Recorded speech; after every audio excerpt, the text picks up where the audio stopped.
why we need network security and what comes under network security. Okay, and finally we are going to discuss about network security versus cyber security. So where it is exactly the difference is, and when it comes to the network security there is some advantages, right? So definitely we will be discussing about advantages and what is strong network security and why we need that, right? And what are the different types of network security we have. And finally we are going to discuss about few devices about network security and authentication and its importance. What is the purpose of authentication, how authentication will work, and how it is different from the authorization, so why we need that. So these are the things, these are the concepts we will be covering in today's session. Okay, so by end of the today's session you will be able to understand what exactly the network security, why we need that, and what we're doing in that. So these are the things you will be able to understand the concepts over here. Okay, yeah. So tomorrow we will be covering about that is malwares concept. Okay, yes. Today we are only concentrating on the network and security. Yes, introduction to the network security, right? So computer security breaches, we can say these are the breaches are commonplace. Okay, these are the common breaches now, right? So every day the lot of breaches are happening all over the world, right? So some are considered minor, and some breaches are considered huge loss, right? So we can say, so you might have heard about 2014 hacking of Sony Pictures.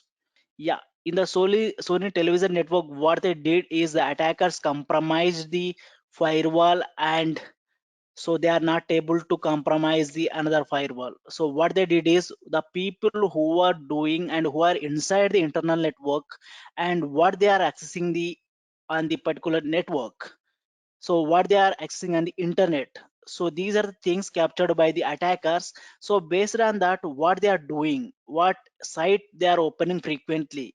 Okay, so these are the things observed by the attackers. So one day they have decided that the entire Sony people inside the internal network people, they are daily accessing the new york New York Times website, newspaper website. So what they did is the attackers are very smart, right? So what they did exactly, they have compromised the newspaper website, New York Times. Okay. So what they did, so they compromised the New York Times website. So whenever the people from the Sony internal network, whenever they're visiting the New York Times newspaper website, so all the machines in the Sony internal network got compromised because the attackers had installed the malware or Trojan on the particular newspaper website. So whenever the people accessing that particular website, that got infected in that Sony television network. So one system got affected. After that what happened exactly is, if one system got affected means that whatever the Trojan has infected in that network, that particular Trojan is circulated in the entire company in the net, all the devices in the network. So all the system in the Sony television network got compromised, and attackers has stolen around 3 lakh, what we can say, 100 TB of data. 100 TB of data they have stolen from the, they have breached from the particular Sony television network. So what they did after that, taking that particular data and all, so simply they got published, they have published on the internet. So that is a huge loss about Sony television network. So because why I'm telling this Sony network is because attackers are sniffed the traffic, whatever the traffic is going on the network. Okay, so that's why network and security is very important, because once the network security compromised, everything will be compromised, right? So now, so basically, hackers are continuously looking for new vulnerabilities in order to exploit. So when networks are not secured, information about the organization, information about the individual persons, and even our governments are at risk, right? So because they are exposing the information. So as a security information security analyst, we need to develop and we need to implement security measures in order to protect organizations computer network, right? Because as the number of cyber attacks are increasing and their knowledge and expertise we are growing in the demand, so that's why information security analyst, there is a huge demand, and we need to make and we need to implement security measures, right, for every organization. That's why there is a huge demand in that. Now, yeah, let's say if you are considering a career in the information security, okay, in the information security, it's very important that you need to understand the basics of the network security, right? So including how you can protect yourself and how you can protect others from the cyber attacks. These things you need to know whenever you would like to start a career and you would like, I would like to considering a career in the information security, right? So why this network security came into the picture? Let's say, yeah, two persons are there, okay, two persons are there. So one person wishes to communicate with another person, okay. So whatever, that first person will send a message to the second person, right? So the message contains like, we can say trade secrets, like company relevant information, but, right, so that information should not be accessed or should not be seen by any other third party, right? So whatever the first person send the message via email and all, so that third party has gained access to that particular message, right? So that information could be extremely dangerous to the organization. So here, what happened here, in order to prevent these kind of things, in order to prevent uh, that kind of information, whatever the persons are transferring in between them, okay, there should be a lock, right? There should be a lock. Okay, let's say I am sending the information to the Anurag, okay, Anurag Sharma. I am sending the information to the Anurag Sharma. Okay, the only the information should be accessible by the particular person, Anurag. If anyone in between can see in the message, means there is a breach of, and there is a there is a network security compromise, right? So definitely in between them there should be a lock. That lock we can call it as network security. Okay, yes. Now, so what exactly the network security? Okay, before going to the network security, what is the network? What is the network? What exactly the network? Any idea, guys? Any idea what exactly the network? Can anyone define the connection of computers? Cool. Okay, Anushka. Perfect.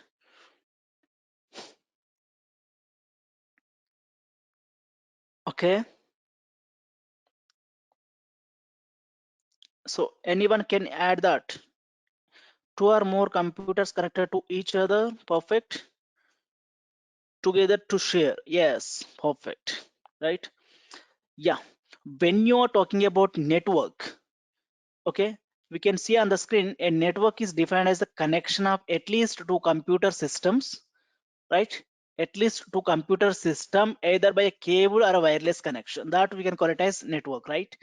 So basically a network consists of two or more computers which are linked in order to share some kind of resources, okay, in order to exchange the files, right? So that we can call it as network, right? We can simply describe what exactly the network, we can say collection of computers, we can say collection of computers, servers, network devices, peripherals, other devices, and which are connected to allow data sharing, okay. So that we can call it as a network, right?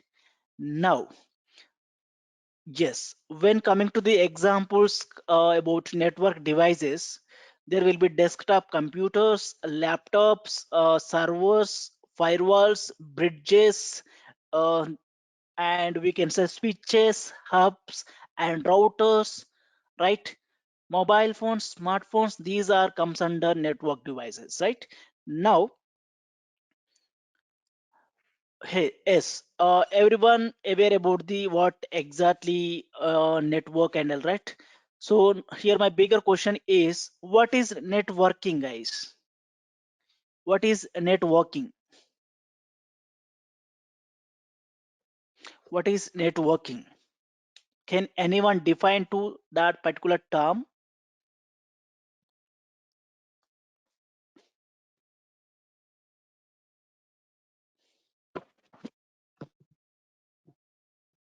Networking, can anyone define to that? Exchange something, okay? Sharing systems, methods to connect to the network. Yes, Shashi. Across the network, communication between two or enabling connection between two systems. Yes, perfect. Yes, Devayani, cool. Yes.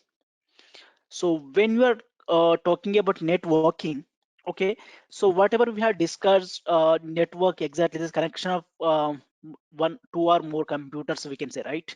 So what exactly the network is, and we have talked about network devices also, right? So what exactly the networking is? This is just path in order to reach that particular devices. Okay, networking is, it is a just path in order to reach that particular devices, that we can call it as networking. Yes, yes, Mehul. Yes, which enables devices to communicate with each other, right? So here we can say that it is a just path in order to reach that particular devices, we can call it as networking.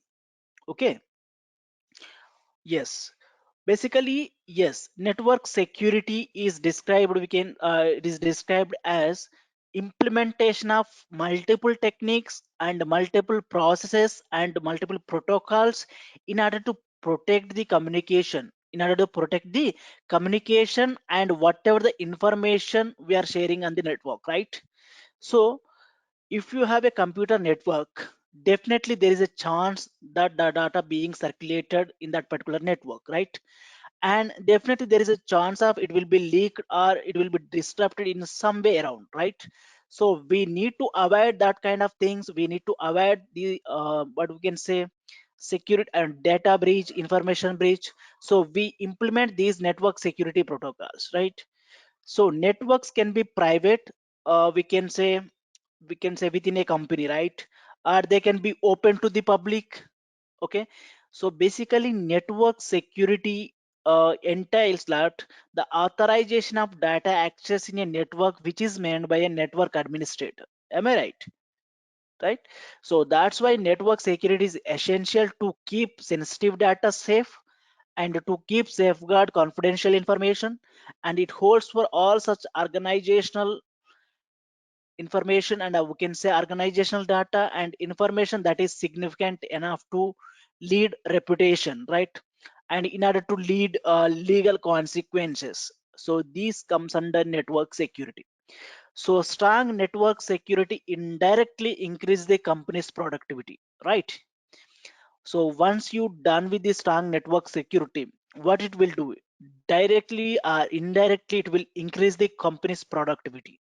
Okay, without having any data breach and all, without we can say stopping all the kind of attacks and all, definitely it will increase the company's productivity, right? So if you are good, I mean, if you are making a weak network security means, definitely that will be a huge loss to the organization, right? So that's why we need to develop strong network security, so which will help us to grow in the company's productivity and all, right? Now, one second, guys. Yes, yes, you can see on the screen, network security is an activity designed to protect the usability and the integrity of your network data, right? Yes. Now, one more question around over here. Why network security is important? Why network security is important? Anyone give short answers over here? Why network security is important?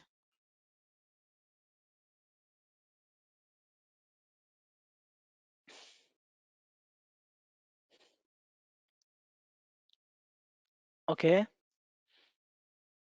Okay, Shashi. Okay, perfect. Yes, yes, Saurabh, perfect. To yes, yes, Anushka, it's a yes, perfect.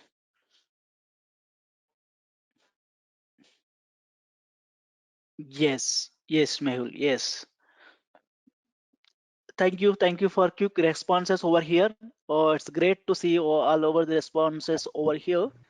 Yes, yes, Duncan. Yes, yes, perfect. Yes. Now, why the network security is important? Because there are several reasons in order to reveal that why network security is important, right? So in this digital world, like, so every organization is dealing with the huge kind of information, right? So that needs to be kept safe, right? It could be crucial for business data like customers personal information or confidentiality of information, right? Everything, right? So every day new threats will appear that will test the integrity of the network security solutions that you have installed on the network, right? So the importance of network security had increased in the, we can say, increased in the world. So the modern businesses and the modern companies, the organization, especially when significant part of the workforce went online, right?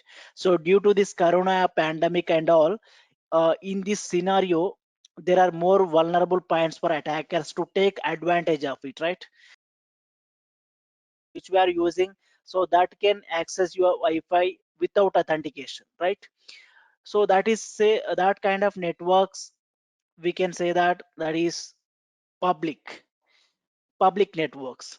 So here what we have to do is all the public networks are less secure than your home network. Even if the website you visit, if you use encryption, that URLs, whatever we are visiting, okay, it can be eavesdropped whenever you are at public network. So is my voice clear?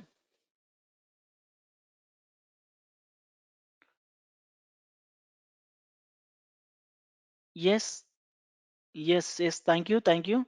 Yeah, talks, please, no audio is telling, please check your connection and all. Yeah, okay, perfect. Yes, thank you. Yeah, yeah. So all the public networks are less secure when you're compared to your home network, because even if the websites whatever you are visiting, whatever the URLs visiting, whatever sites you are visiting, it can be eavesdropped on the public network. Okay, the reason is you should not transmit private or sensitive information on public Wi-Fi network. If you can do it, okay, what will happen?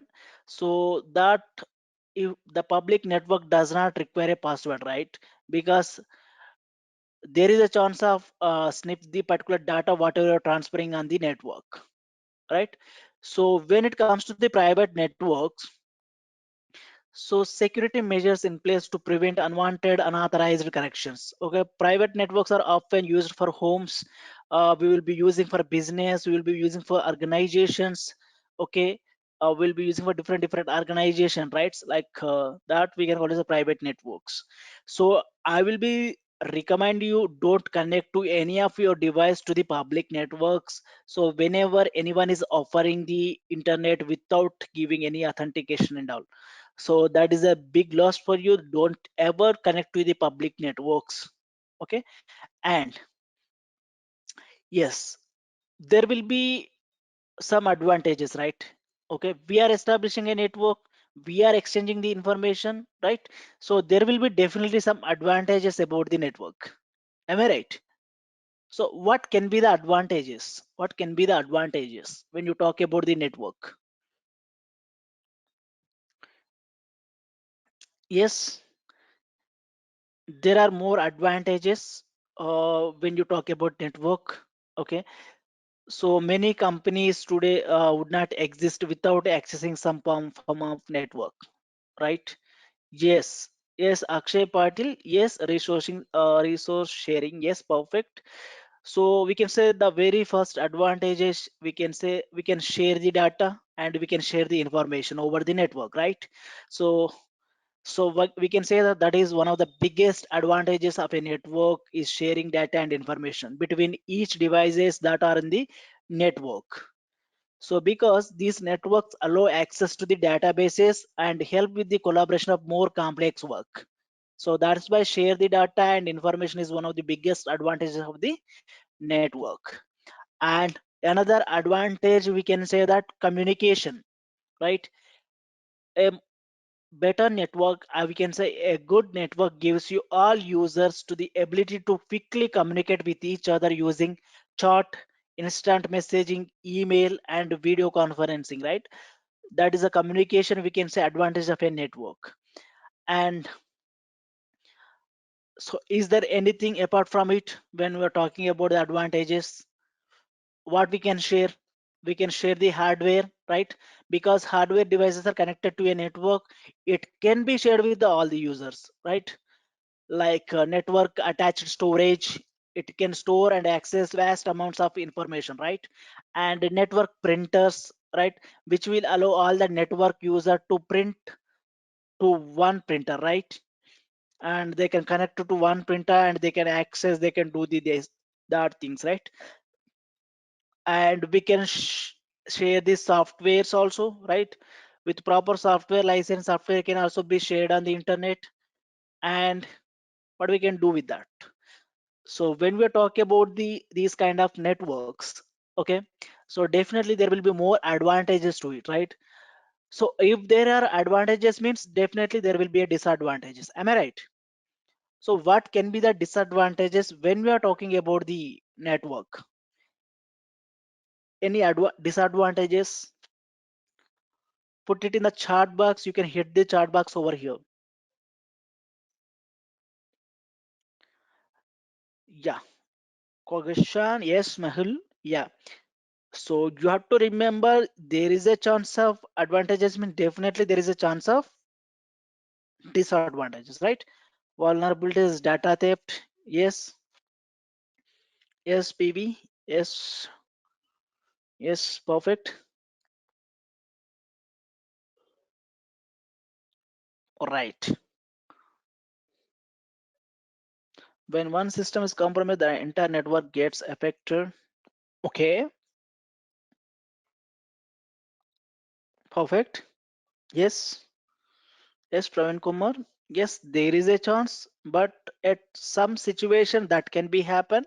When at what situation that can happen, I will tell you. And it allows for more presence of computer viruses. Yes, Anurag Sharma, that's perfect.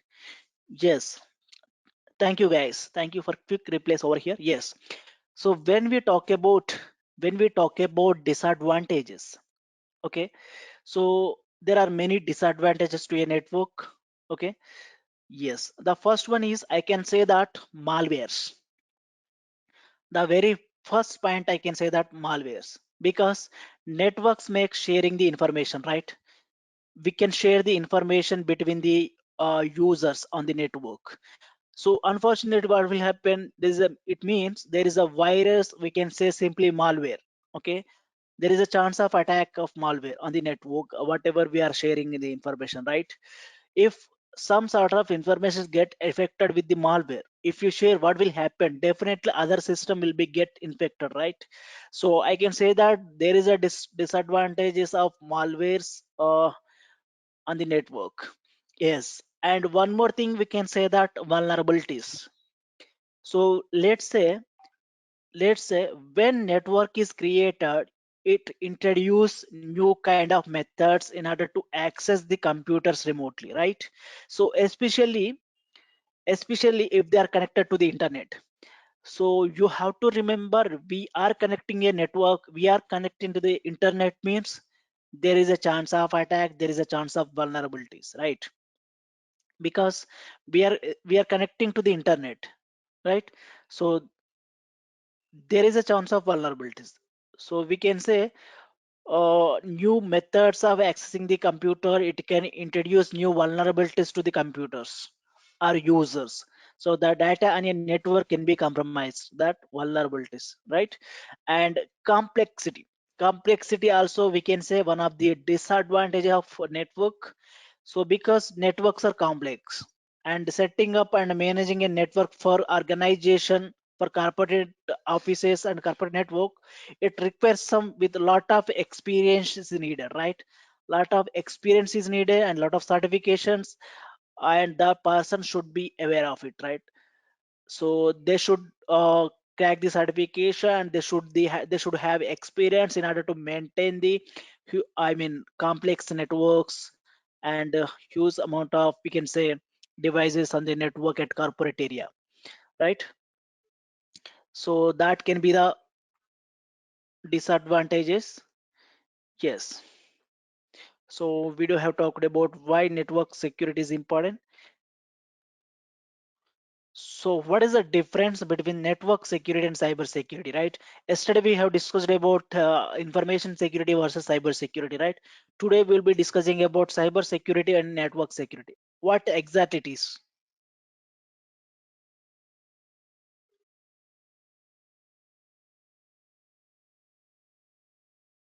Any idea?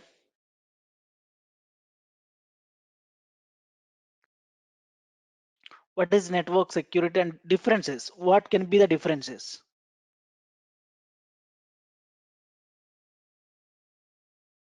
Basically, the network security that we are having is basically for the network that we have implemented in the whole infrastructure, and cybersecurity in that particular thing we are talking about the data that needs to be secured. Perfect. Thank you. It's great. Anyone can add that?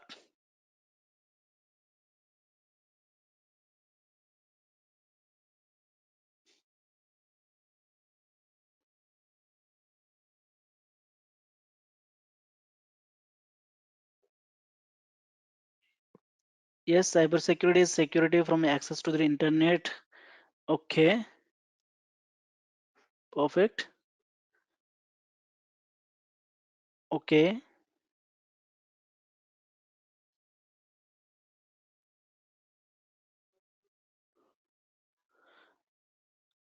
Yes, practice of internet connected systems. Yes, perfect.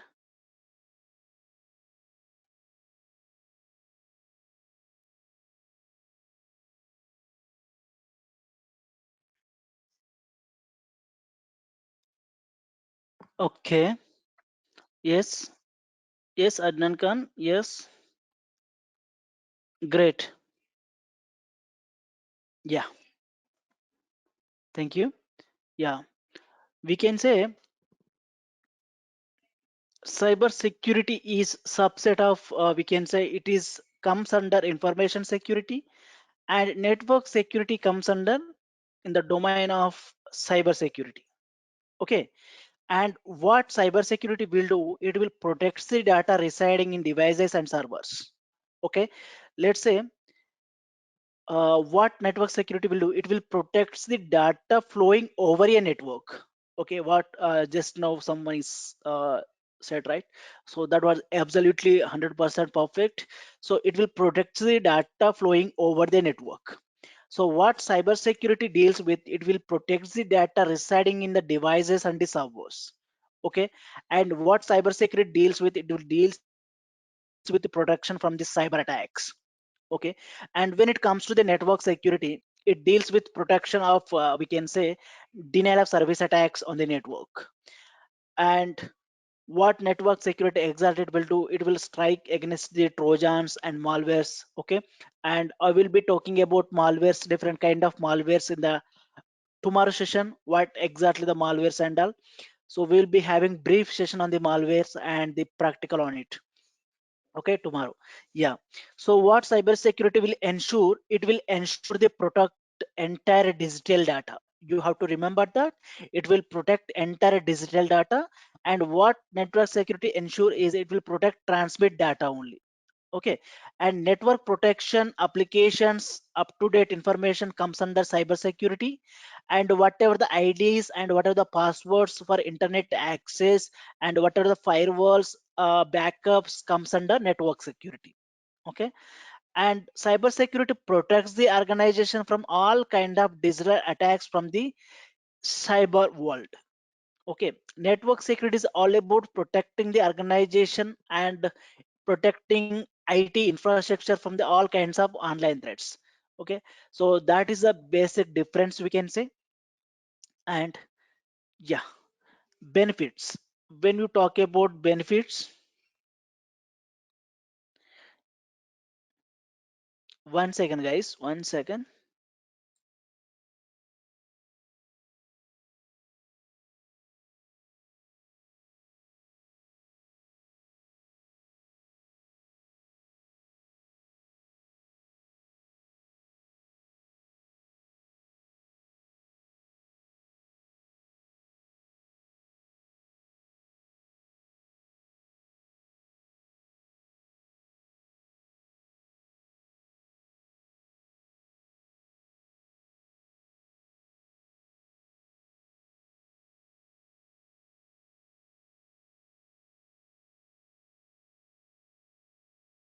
Sorry, guys. Sorry.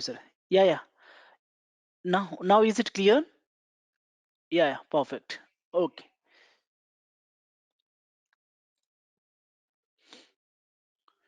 Yes. What are the different types of network securities, right? Yes. These are the different types of network securities. Okay.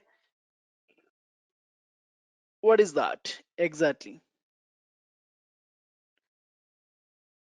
Different types of email security. What can be the email security? What it will do?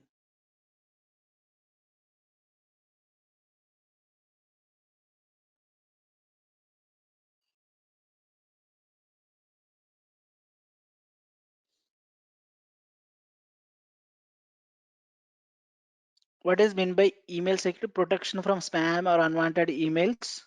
Okay.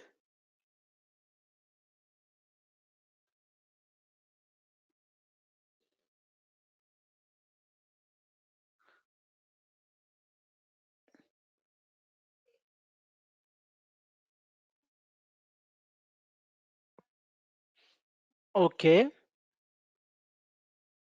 Protects from unwanted link and malware files. Okay.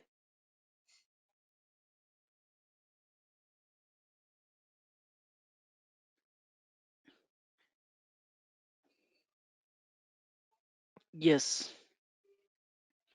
Yes, email security is also one of the major thing when you talk about the network security, right? So which will helps us to identify the what kind of malwares and what kind of the files which are having infected. So everything we can identify over here in the form of email security, right? And yes, protection from email data breach, that would be great. Yes. And now, so what is mean by access control, guys? What is mean by access control? And antivirus and anti-malware software is also, everyone knows about that, right? So every network, whenever you are installing the network, whenever you're making the network, means definitely you will be installing the antivirus solutions, anti-malware solutions on the network, right? So what they will do, what that kind of solutions will be do, that will be protecting from the all kind of known malwares and known malware signatures and all, right? It will be protecting the information from that kind of things, right? Yes. Now, what is access control exactly?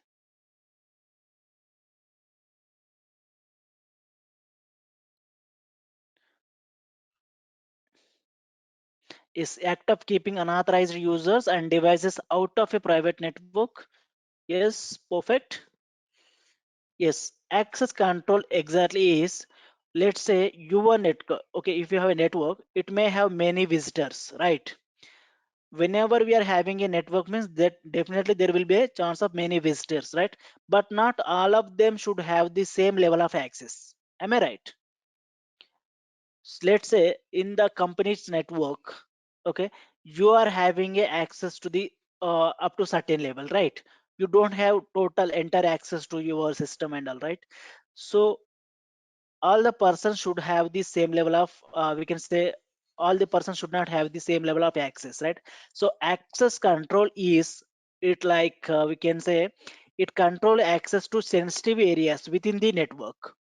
Okay, by recognizing each user and which user we need to divide the information, we need to give the access control, right?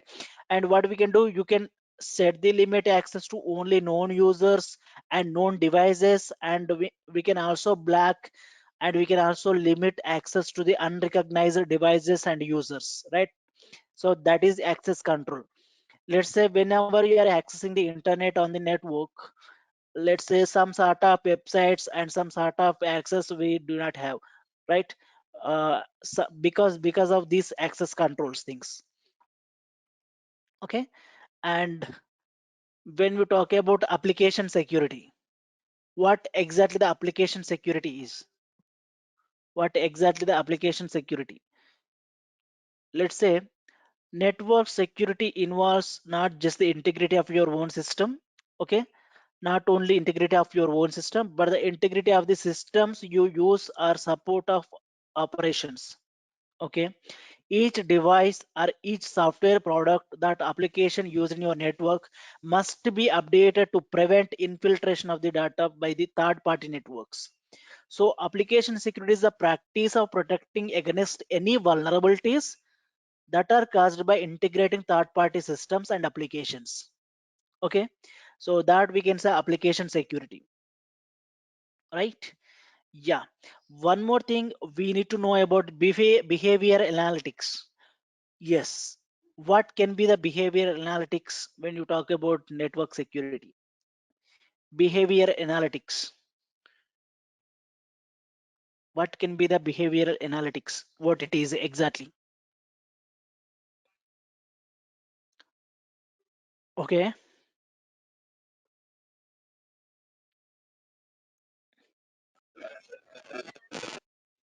Yeah, please put it in the chart. Please put it in the chart. Please turn up your mics. Yeah.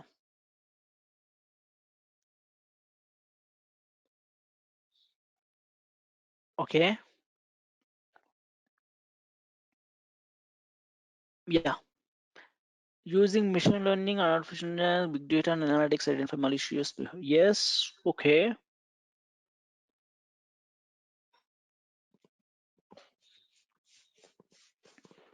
Okay, Adnan Khan. Yes. Yeah. When we talk about behavior, monitoring behavior of traffic, what exactly the behavior? Yeah. Okay.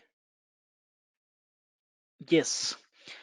Behavior analytics, it means to identify behavioral anomalies. Okay. Like we can say, network administrators must have a clear picture of how users they are behave with the network. Okay, that network administrator must be aware of it, whatever the users on the network, what they are behaving that network. Okay, so behavior analytics tools are designed to identify risky user behavior. Okay, so which will proceeds potential security breach, right? So identifying threats early on gives network security administrator the best chance in order to mitigate that kind of potential threats. Let's say one example for the behavioral analytics, like anomaly, we can say behavior anomalies means like we can say, yeah. So every day the one, let's say if you take any corporate network, so many people working over there, right? Everyone is doing work from home. Okay, so one user logins will be every day from the India. Okay, but one fine day the same login will be from the USA. Okay, that can be the behavior, right? That can be the behavior. Yes. So whenever you're logging into the system, if you do multiple types of what password entries and all, so that can be the behavior, right? Yes. So these kind of things will be observed by the network administrator, behavior analytics. So that will be the one type of network security. Yes. Any unusual activity, we can call it as behavioral analytics. Yes. Now, so what is DLP, guys? Data loss prevention. What can be the DLP?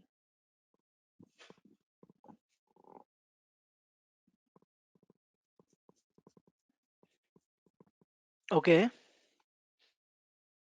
Data exfiltration, Mohanlal. Yes. Okay.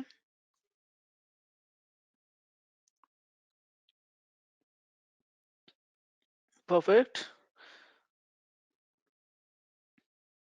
Yes, Adnan Khan. Yes, Akshay. Yes, Akshay. Protecting sensitive data from the going out of the network. Yes, perfect. Yes. Yes, Sujit. Yeah. Thank you, guys. Yeah, perfect. Yes. When you talk about the DLP, data loss prevention, DLP technologies prohibit staff and network users from sharing sensitive information, whether accidentally or we can say maliciously, with users outside of the network. So data loss can include uploading. Okay, what can be the data loss is exactly, it can be uploading a files, it can be uploading a downloads, and it can be downloading a files, it can be a forwarding private files, right? And we can say printing private information also can lead to be data loss, right? And sharing access codes to classified data. Okay, so yesterday we have discussed about classified information, right? So what can be the classified information exactly, we have discussed yesterday, right? And sharing access codes, that can be the data loss. Okay, yes, protecting sensitive data from going out of the network, we can call this as DLP. Now, what is IPS, guys? What is IPS? What is IPS? And here my bigger question is over here, where we can install IPS on the network, where we can install the firewall on the network. Yes, intrusion prevention on firewall. Okay. Yes, we know about IDS, we know about IPS, we know about firewalls, right? So here question is, the confusion is where we can install the firewall, where we can install the IPS, where we can install the IDS.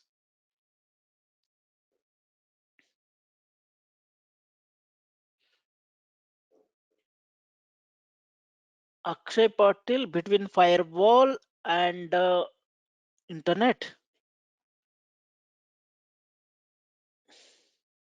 Okay, PV, condition monitor network. Yes, Mohanlal. Yes, perfect. In line with the traffic. Exactly. Yeah, perfect.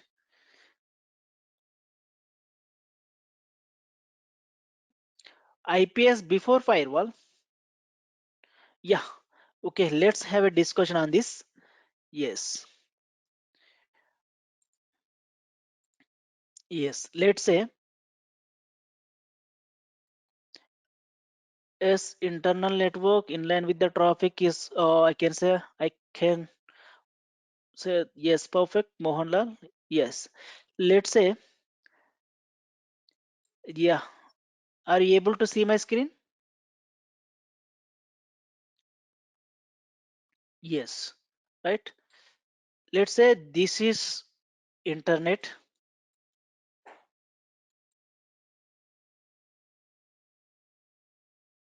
Okay, this is internet something. Let's say this is the organization. We can say internal network.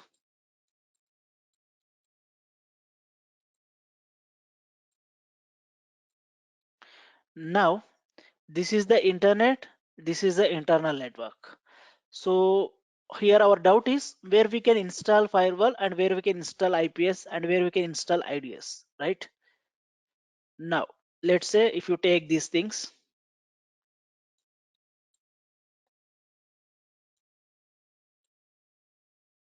Yes, what can be this? What can be this? This is the internet. Okay, what can be this?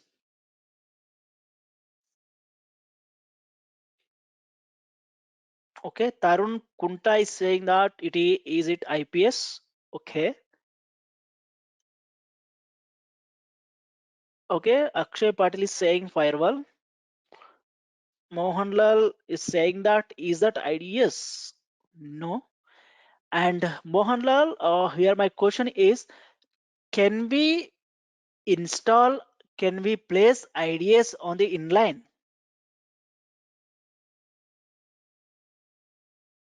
No, right? So definitely it is not IDS, right? It cannot IDS, right? Yes. Yeah, you are saying IPS now. Okay. Yeah, if you are saying this is IPS or this is firewall. Okay. Yes. See, so this is the internet and this is the internal network. So the traffic which is come from the internet is going to this in this way, right? Like this it is go, right? And the traffic which is from the internal network, from the internal network to the internet, it is going from like this,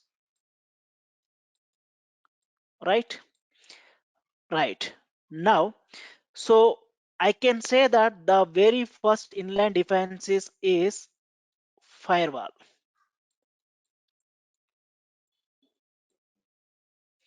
and the next one is IPS.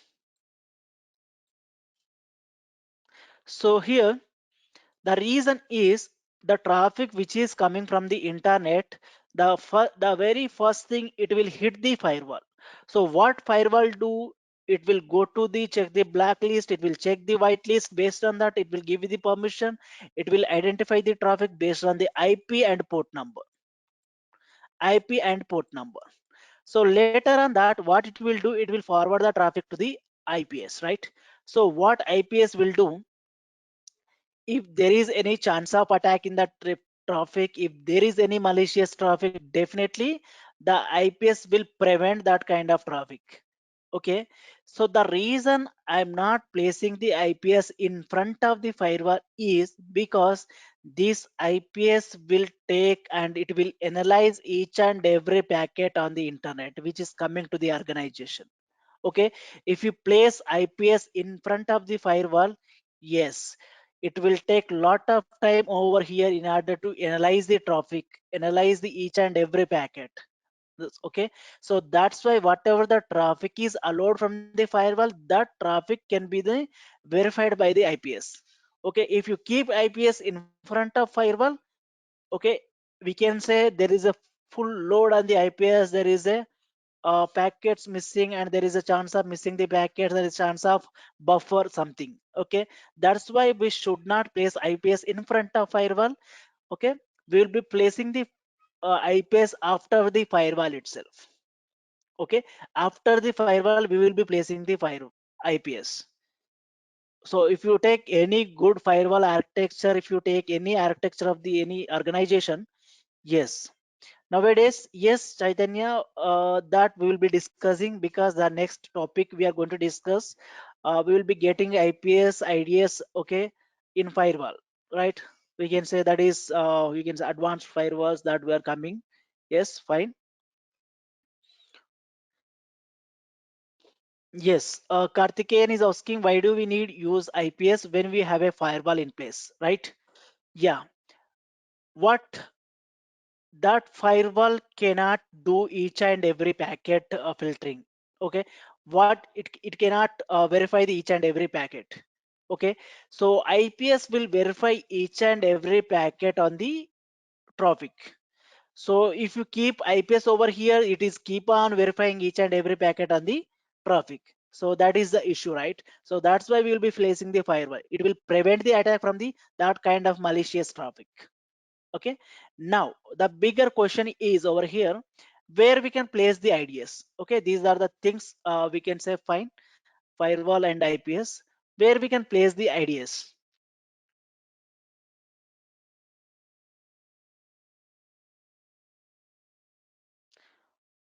where we can place the IDS.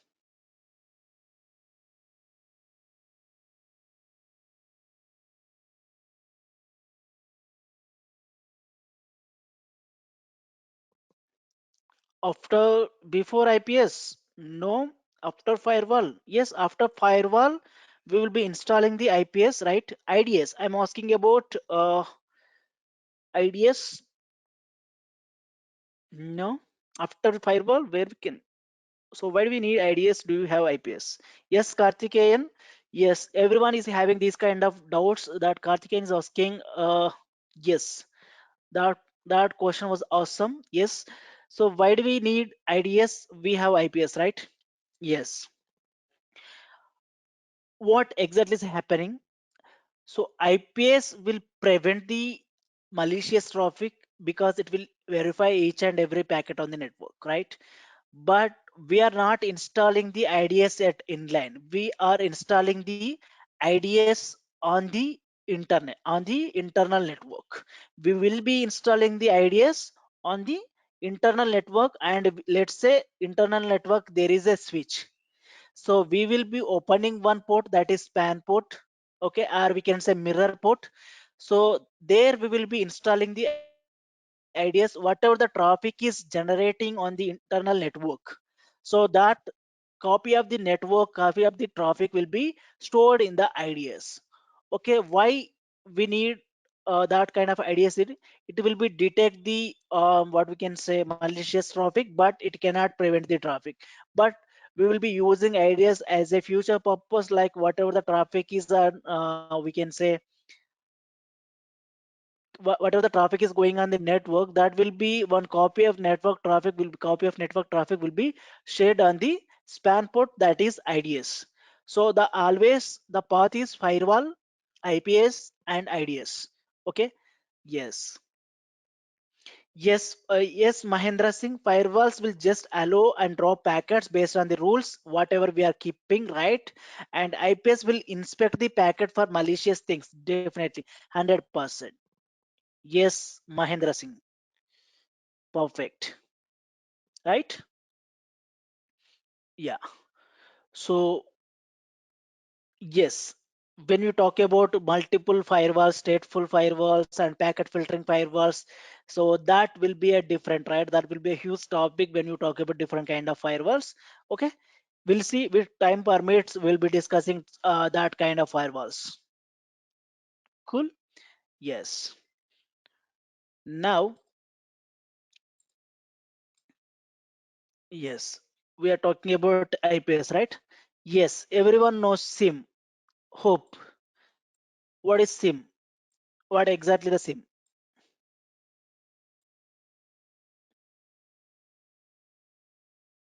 Yes, Sujit. Security, right?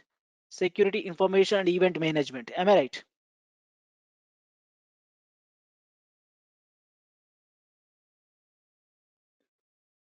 Yes. So SIM technologies, we can say these are similar to IPS, but it will provide real-time analysis of network traffic and historical data, right? And we can see whatever the data last month, whatever the data and of last 1 year, everything we can see on that particular sim solutions. And what it will do, it will providing system admins within a complete view of network activity, and this information is combined with intrusion detection system. Okay, it will combine with IDS also, and it will be giving cybersecurity personnel to ability to identify and respond the potential threats. Okay. Yes, it collects log from different devices. Yes, let's say when you talk about the sim guys, one second. Yeah, let's say these are the end devices. Okay, all the logs which are generated these servers and end devices and all, it will be pushed to the sim solution. Okay, so on this sim solution what will happen, so that where we can search for the data, where we can search for the logs and all. So if there is anything malicious, definitely we will be getting the alerts. Based on the alerts, we will be working on it, we will be doing the log analysis, and finally whether it is true positive or false positive, we need to identify that, and we need to close that particular alert. Okay, so that is what comes under SOC. Sim solutions comes under SOC team, Security Operational Center. Okay. Yes. How the logs will be pushed to the SIM solution is because we will be installing the forwarders over here. Universal forwarders and heavy forwarders will be there. Okay, that will be pushing the logs to the SIM solution. On this sim, we'll be having entire view of the logs and events over here. Okay, so that we can do, and any type of attacks we can search over here on the logs. Okay, we can, and at the sim solution, what is happening is indexing will be happen. Okay, all the logs which are related to the database will be stored in the one kind of index, and all the logs which are related to the firewall, that so there is a separate index for that. So we can say different types of indexes will be there in the sim solution. So we need to do the indexing, and based on that indexing we can do the search for the logs and events. Okay, so basically on the SOC there will be security analyst L1, security analyst L2 and L3. This kind of people will be working on that. So what L1 people will do, they will be monitoring and they will be doing the log analysis. They will be finding that whether it is true positive or false positive, these kind of things they will be doing. Okay, that is the working of sim solutions. The best example for the sim solutions are, we can say, Splunk and IBM QRadar, right? Alien Vault, RSA. Okay, these kind of things comes under sim, right? Now, what is meant by VPN?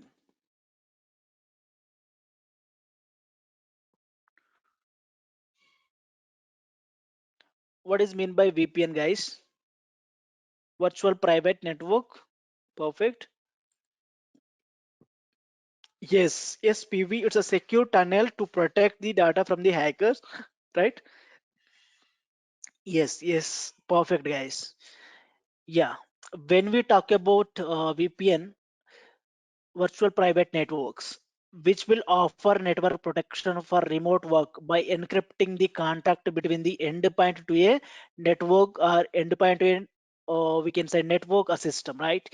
Basically, it works over the internet. Most often, the remote access VPNs operate by using internet protocol security, right?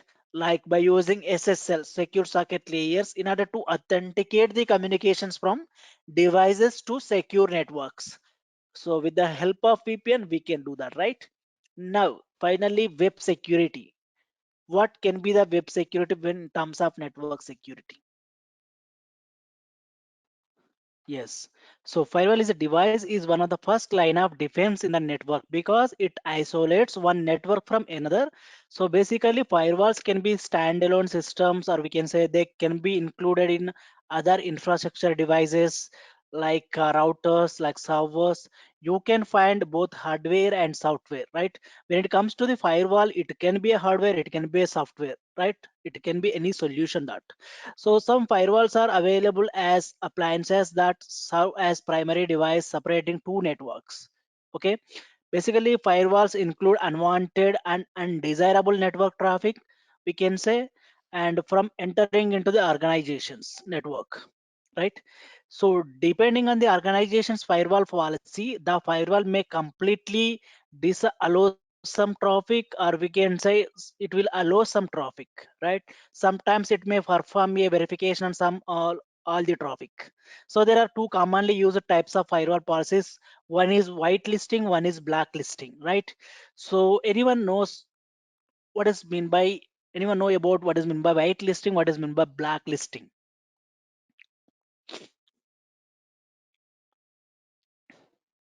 Okay. Yes. Yes, Mehul. Yeah. Whitelisting. It means, yes, yeah, the firewall denies all connections except the specifically listed as acceptable. Okay. So if you keep in the whitelisting, whatever the traffic is coming from that kind of disease, it will allow into the network. It is allow inside the network. So blacklisting is a firewall which allows all connections which will accept the specifically listed under black. Okay, that we can say it as unacceptable traffic. Okay, yeah. So previously, one of our friend has asked about firewalls. Right? Yeah, there will be multiple types of firewalls like packet filtering firewalls, right? And there will be we can say stateful packet filtering firewalls, right?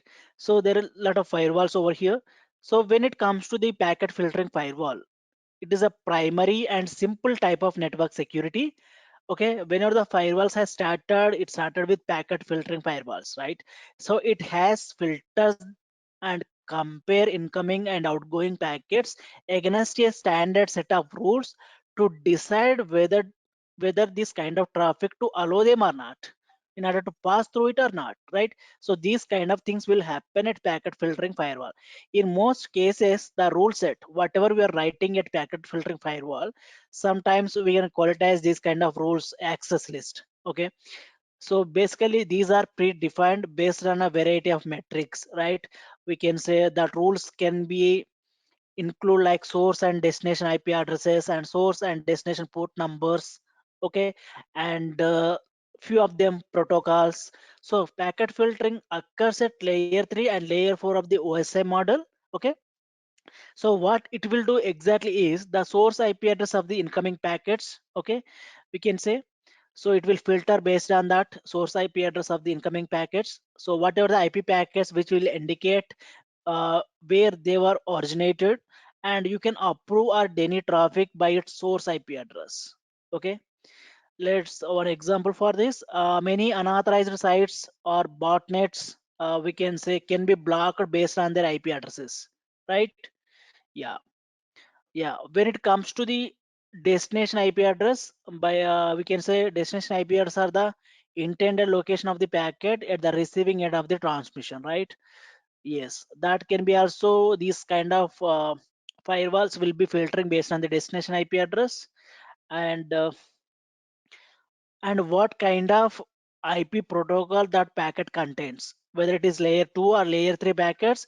So which will include some sort of protocols being used, right? Let's say normal data, it will carry the IP packet, right? When it comes to the message control packet, it will carry the ICMP, right?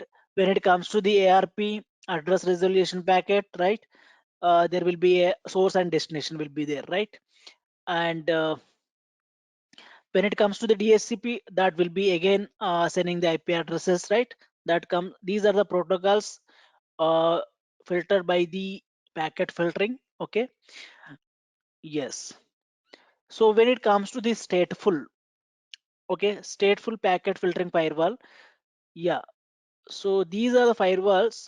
These kind of firewalls techniques use sophisticated approach. We can say these are we can say the main thing is that about stateful packet firewall is it works at layer 4, and connection pairs usually consist of the parameters like source address, source port, destination address, destination port.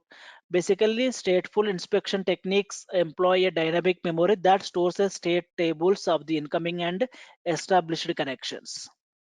Okay, so anytime an external host requests a connection to your internet host, the connection parameters are written in the state tables. Yeah, basically when it comes to the tables, uh, the best example for these kind of tables like switch. If you take any switch and all, switch contains cam table, right? Content addressable memory. So it maintains the port number and the MAC address of the devices on the network, right? So whenever the RP is performed, the cam table is stored with the MAC address and port number of the particular switch, right?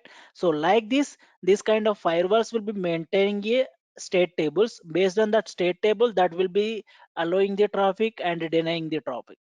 Okay, and there will be definitely a proxy firewall. You know about that things, right? Proxy firewall. So yes, it can be effective shielding, and we can say it will be filtering mechanism between public networks and we can say protected internal private networks, because applications are shielded by the proxy and actions takes at place application level, right? So these firewalls are very effective for sensitive applications. Yes. Yes, this proxy system which enables you when it comes to the proxy firewall. So this kind of proxy system which enables us to set a firewall to accept or reject packets based on the address, port information, and application information. Okay, you can set the firewall to filter out for incoming packets belonging to like exe files. Okay, belonging to exe executable files, so which are often infected with the viruses and worms. Okay, yeah. Proxy firewalls generally keep very detailed logs, including information on the data portion of the packets. Okay, so that will be maintaining the detailed logs information about the things. And one more thing about firewall, we do have web application firewall, right? So basically web application firewalls are built to provide web application security by applying set of rules to an HTTP or HTTPS conversations, right? Because all the applications are online and they have to keep certain ports open to the internet, right? Let's say if you are hosting a website on the internet, means the port HTTPS and HTTP will be open to the everyone, right? So this means the attackers can try to and hack into the particular website based on the open port. If there is an open port, means that is very advantageous to the hacker, right? Yes, they will try specific website attacks against a particular application like associated databases, like they will be doing the attack like SQL injection and cross-site scripting.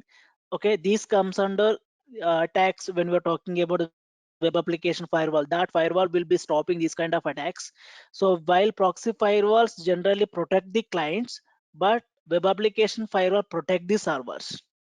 Okay, and we can say another big example for web application firewall is that it will detect DDoS attacks on their earlier stage of the attack. So whatever the traffic which are is we can say high in the traffic, it will identify that and it will identify that particular source IP addresses and it will block that. That is WAF, in order to stop DDoS on the particular website, right? Yes. Anyone knows what is meant by UTM?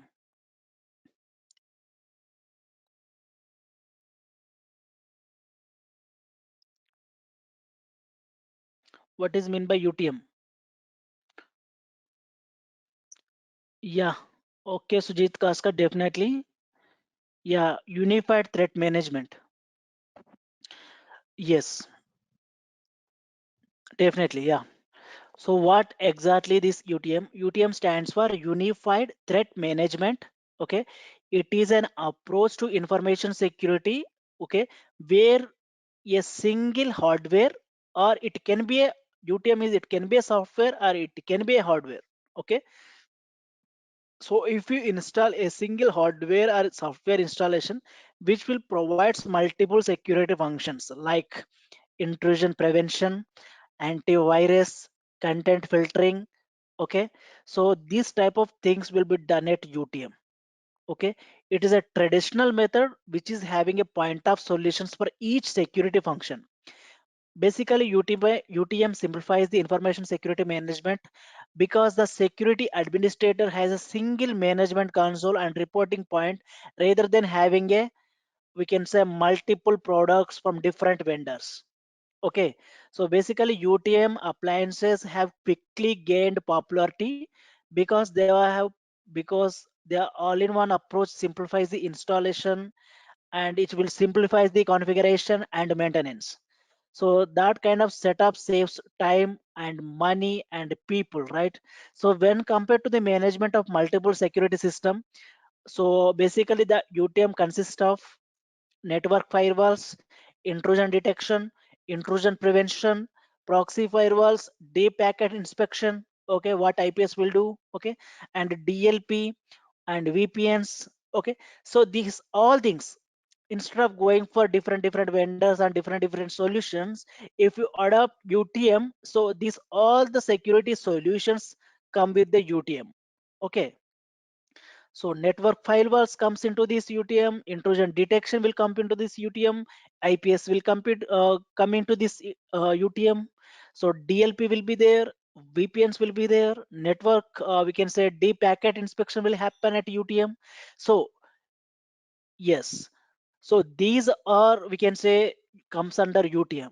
But Is there any disadvantages of it? Is there any disadvantages to the UTM, guys?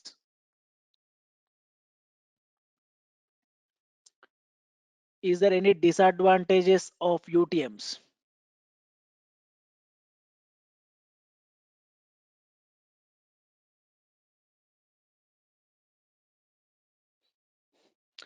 Yeah, single point. Yes, Mohanlal, perfect. That answer is 100% perfect. The disadvantage is combining everything into one place, right? Which include a potential single point of failure, right? So which will depend on your vendor. And vendor diversity is considered to be a network security best practice, right? We can say so having all the solutions regarding the network security from the one vendor means it is also one can be the we can say disadvantage. And combining everything into one place also is a one kind of disadvantage when it comes to the UTM. Yeah, Tarun Kunta is asking about what are the top providers of UTM nowadays. Yeah, there will be many like WatchGuard's Firefox UTM, we can say Sophos, Exe Firewall, Sonic Wall. Okay, yes, these are comes under these will be the providers, software vendors for the UTM. Okay, and Storm Shield network security is also UTM, one kind of UTM. So when it comes to the best UTM, we can say Checkpoint UTM, we can say Cisco UTM is there. Okay, Sonic Wall is there, Huawei is there, USG. Okay, and WatchGuard is there. Yes, many things are there when it comes to UTM.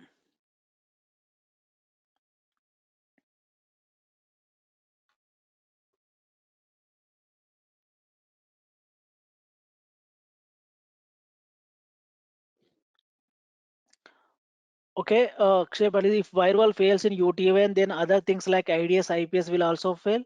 Yeah, definitely there will be impact because if one firewall is failed in that particular situation means definitely there is an impact of an other UTMs and other things, right? So there is a chance of some little bit buffer over there. Yes, does CrowdStrike Falcon falls under UTM? Yes, yes, guys. And when it comes to the another one, antivirus, right? Everyone knows antivirus solutions, right? Yes. Antivirus software is one of the most widely adapted security tools. Okay. So by both individuals and organizations, there are different ways for antivirus solutions in order to recognize the malicious software, right? Yeah. Everyone will be using the antivirus solutions on their systems or the network on the companies, right? Yes. How that antivirus solutions will be identifying the malwares and virus and malwares, how that kind of things will happen, how that antivirus solutions will identify the malwares.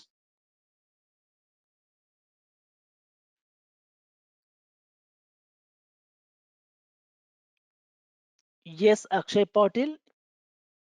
Yes, signature based, perfect, based on the existing malware signatures, that kind of antivirus solutions will work, right, using heuristics also it will work, and based on the file length also that antivirus solutions will work, as based on the checksums also that antivirus will solutions will work, right?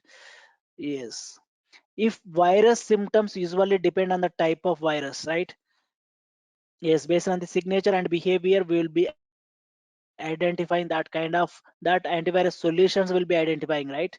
Yeah, if your system is infected with the malware, what will happen? Is there any symptom to it? Symptoms, definitely there will be some most common symptoms will be there. Okay, basically frequent unexpected computer reboots will happen, difficulty in the saving the open files, and we are not able to do we can say there will be sudden size of increase in the data and software. There will be much more that we will be discussing in tomorrow's session about malware's concept. Okay, if one malware, what kind of things will happen, if virus will infect, what will happen, if worm will infect, what will happen, everything we can discuss tomorrow. Yes. Okay, Sujit. Okay, okay, okay. Yes. Recorded session will be uploaded in the YouTube. Okay. Yes. Yeah, antivirus can be a part of endpoint protection, guys. We can say that provide not only virus protection but DLP also it will do, and it will do. Yes, that about types of network security. Yes, when it comes to the authentication, yes, at Duncan it will uploaded in the infosec trend channel. Yes, perfect. Yes, yeah. So when coming to the authentication, okay, what is mean by authentication, guys?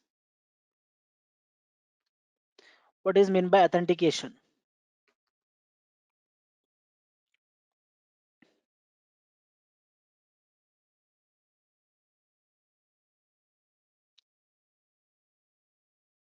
What exactly the authentication?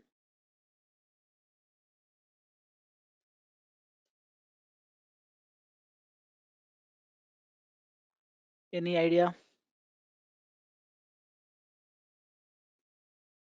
Username and password, perfect. Right person having right access. Okay, okay, cool.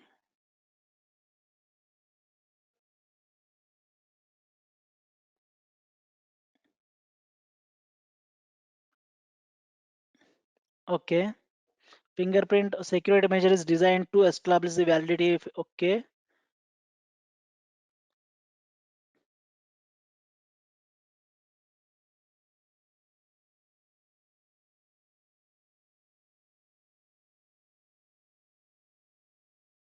yes, yes, guys, perfect. Thank you, Sashi, Mehul, Kartikeyan.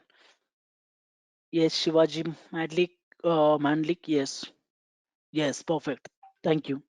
Yeah, when it comes to authentication, authentication is the process of determining whether that particular person or particular something, we can say whether that particular person is having, we can say genuine or not, right?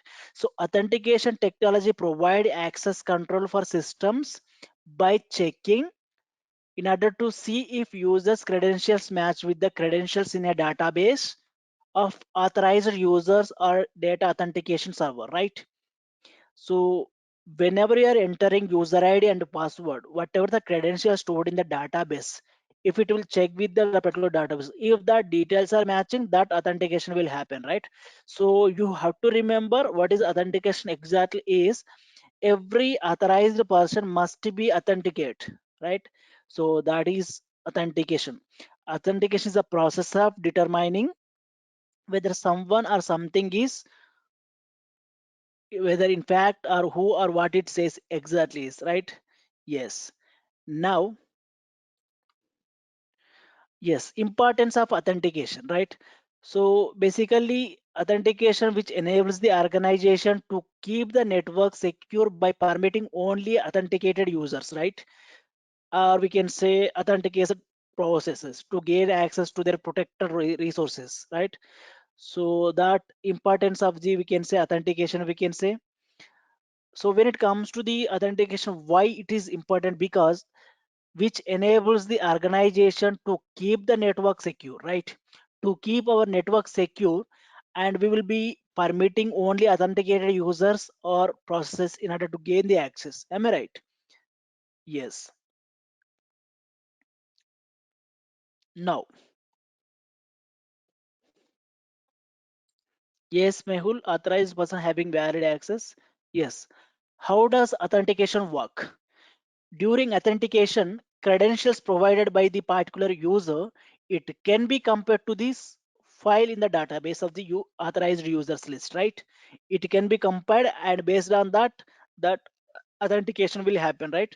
If the credential entered match on the particular file, the authenticated entity is authorized to use that kind of resources, right? So the user is granted an access, right? Yes, user permissions determine which resources the user gains access to, and also any other access or any other rights that are linked to that particular user, right? Yes, these are the things will be done at authentication. Yes, basically why the authentication is used for. Okay, we know authentication what exactly it is, right? And in the previous slide we have discussed about how authentication will work, that we have discussed good. Yes, what authentication is used for, where we can use it.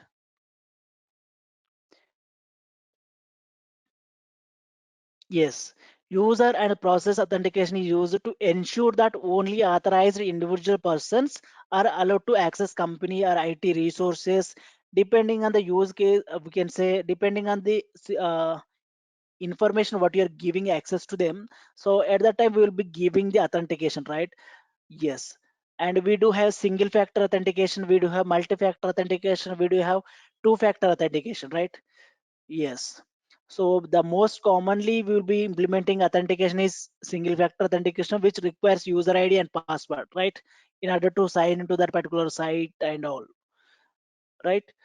Yes, that is single factor authentication. When it comes to the multi-factor authentication, two-factor authentication,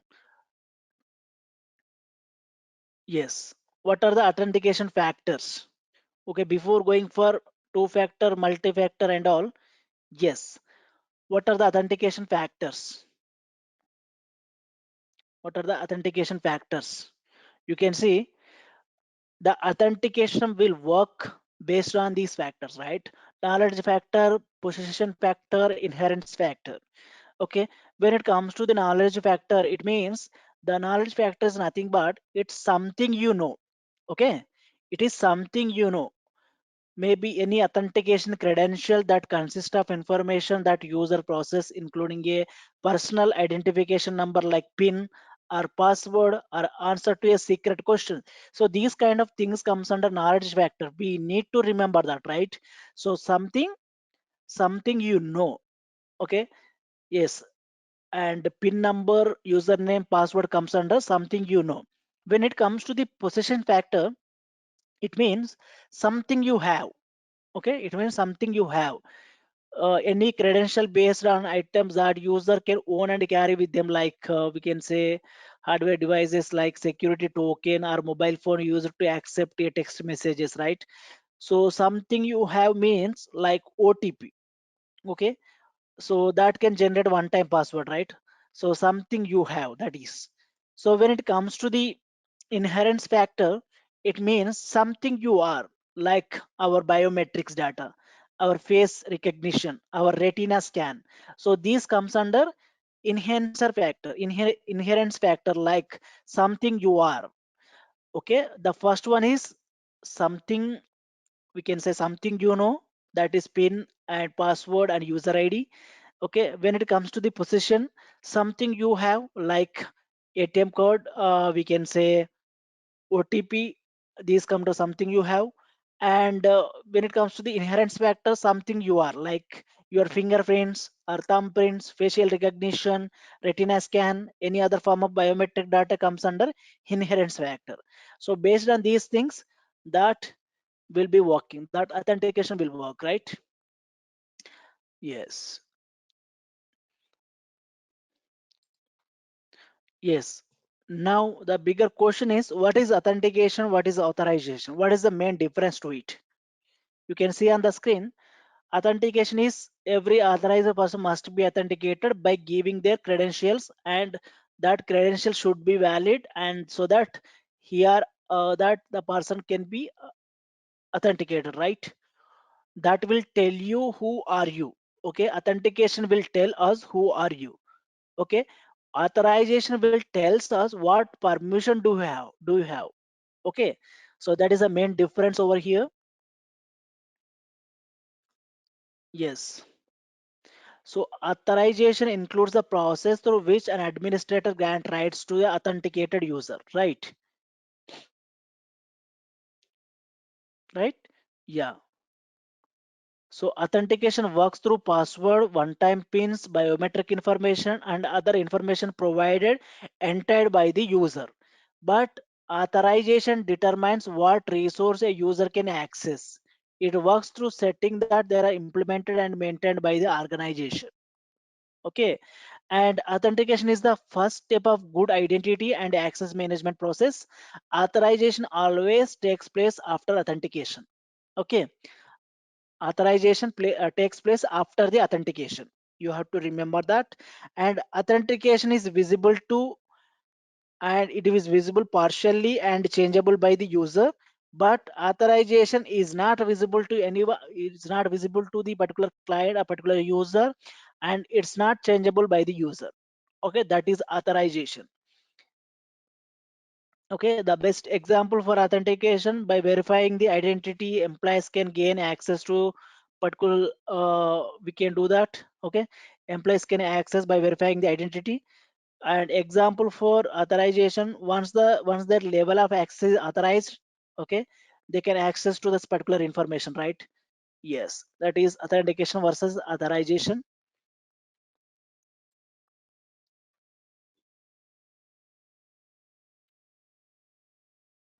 Yes, next, what are the different types of authentication factors? Different types of authentications, like other authentication methods, we do have like two-factor authentication. Okay, so what is exactly the two-factor authentication is?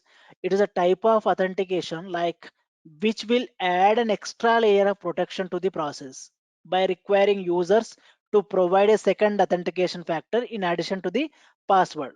Okay, like two-factor authentication systems require user to enter a verification code. Okay, so let's say whenever you are logging into a particular Gmail account, okay, from the new browser and the new device, so what it will ask you whenever you enter a password, it will ask you to enter Gmail verification code, right? So that comes under two-factor authentication. Yes, via text message you will be receiving that kind of codes, and you need to enter that codes in order to verify second time that you are valid or not, right? So that is two-factor authentication. Yes, when it comes to the multi-factor authentication, so this type of authentication requires users to authenticate with more than one authentication factors, like including biometric factor such as fingerprint or facial recognition, okay, and possession factor like security key fob, like we can say token generated by authenticator application. Okay, so these under comes under multi-factor authentication. You need to log in and you need to scan that particular RFID codes regarding that. So these comes under multi-factor. Okay, and OTP based. OTP is automatically generated numeric one, right? Alphanumeric sometimes. Okay, so these kind of OTPs will only valid login session or transaction. It is typically used for new users, for users who lost their passwords and all, right? At that time we will be using this kind of authentication type, right? And there will be a three-factor authentication also. This type of multi-factor authentication uses three-factor authentication factors like knowledge factor, like password, and combined with possession factors such as security token, and also combined with inherence factors such as biometric. Sometimes we need to give these kind of three factors over here. Okay, and biometrics, we do have biometrics also. So whenever some authentication system depends on the biometric identification, so these are usually used as second or third authentication factors. Okay, more common types of biometric authentication available, including fingerprints, facial retina scans, and voice recognitions, right? Yes. So these comes under, we can say, yes, different types of we can say authentication things. Yes.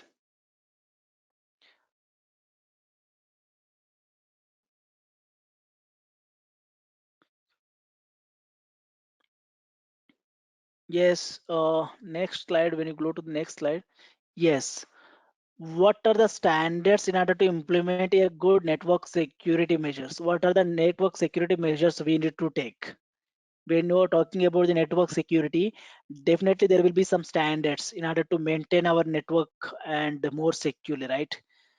So we need to maintain some sort of, we can say, implementation will be there, right? Yes, like, yes. What can be the network security measures are exactly installation and monitoring of the firewall performance. Okay, So if you are installing the firewall, that is not enough. We need to monitor that firewall performance. We need to check that, and regular updations of the passwords. Okay, at least one update in 3 months. Like that, we need to give the updates of the passwords, and use strong passwords so that people won't guess, they don't record them and anywhere, right? So we can also use that kind of passwords, right? Strong passwords we need to use. Yes, Karthikeyan, I will be giving you. So once we're done with this, yeah, yeah, yes. When it comes to the, yeah, multiple standard network security measures, yes, using two-factor authentications also will be increasing, ensure that double effort prove one's identity. Okay, and we'll be creating a VPN, virtual private network, for the network components. Okay, and encryption of files as much as possible, that is also will be helpful in the network security. And apart from all these things, we need to educate and we need to training the employees. Okay, we need to training the employees in that kind of network security and all. And we need to keep an eye of whatever you are visiting on the URLs you are clicking, and that whether that kind of links are legitimate or not. Okay, and shutting down the computer when not required. Let's say sometimes we will be leaving our systems without giving logs and all, right? We need to shut down that kind of systems whenever you are not at near to the system, right? And it is essential to have good backup policy also in the event of disaster management and all. So there is a chance of ransomware attack will happen. At that time, what you need, definitely there is a good backup is needed, right? So you must be able to recover critical data. And so these kind of security measures and standard network security measures we need to take care. Yes. And what we can do, we can keeping our software operating system up to date, and we need to update all these stuff that we are benefit from the latest security patches. Okay, yeah. And review the access controls regularly. Yes, Shashi, 100% we need to do that. And there will be definitely audit will be there in terms of network security, so that audit goes in order to do all this stuff, all these things. Yes. What is the difference between identification and authentication? Yes, identification, we can say it is the ability to identify a unique user in a system. Okay, let's say uh, if that application is running on the system, the authentication is the ability to prove that a user or application is genuinely who that person, that particular application is claims to be. Okay, so identification is the ability to identify uniquely a user and a system.